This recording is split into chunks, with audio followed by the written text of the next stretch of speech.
भारत का सबसे ज्यादा इस्तेमाल होने वाला digital payment system unified payments interface UPI में बड़ा बदलाव हो गया है।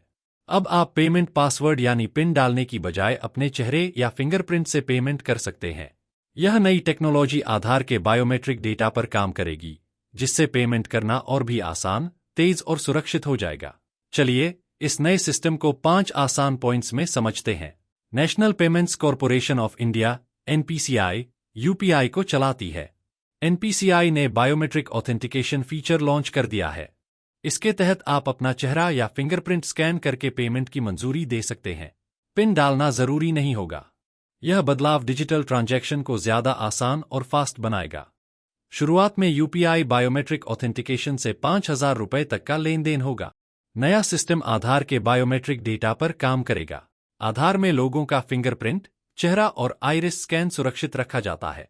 यूपीआई पेमेंट करते वक्त आपका मोबाइल या ऐप आपके फिंगरप्रिंट या चेहरे को स्कैन करके पहचान करेगा और पेमेंट की इजाजत देगा। इससे पिन याद रखने की जरूरत खत्म हो जाएगी। Reserve bank of India (RBI) ने हाल ही में डिजिटल पेमेंट्स के लिए नए नियम बनाए हैं, जिनमें पिन के अलावा दूसरे ऑथेंटिकेशन तरीके भी मंजूर किए गए हैं। इसी वजह से अब एनपीसीआई और बैंक बायोमेट्रिक ऑथेंटिकेशन को अपनाने लगे हैं। फिंगरप्रिंट या चेहरे से पेमेंट करना पिन से ज्यादा सुरक्षित माना जा रहा है। पिन चोरी या शेयर किया जा सकता है, लेकिन बायोमेट्रिक डेटा नकली बनाना मुश्किल होता है। एक्सपर्ट्स का कहना है कि इससे फ्रॉड कम होगा और खासकर बुजुर्गों और गांव व देहात के इलाकों के लोगों के लिए ऑनलाइन पेमेंट और भी आसान होगा। नए सिस्टम के साथ प्राइवेसी की चिंता भी बढ़ जाएगी। बायोमेट्रिक डेटा का इस्तेमाल करने के लिए यूजर की इजाजत जरूरी होगी और डेटा की सिक्योरिटी के लिए मजबूत इंतजाम करने होंगे।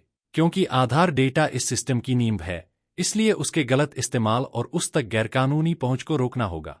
इसके लिए सिक्योर एन्क्रिप्शन और साफ कंसेंट फ्रेमवर्क की जरूरत होगी।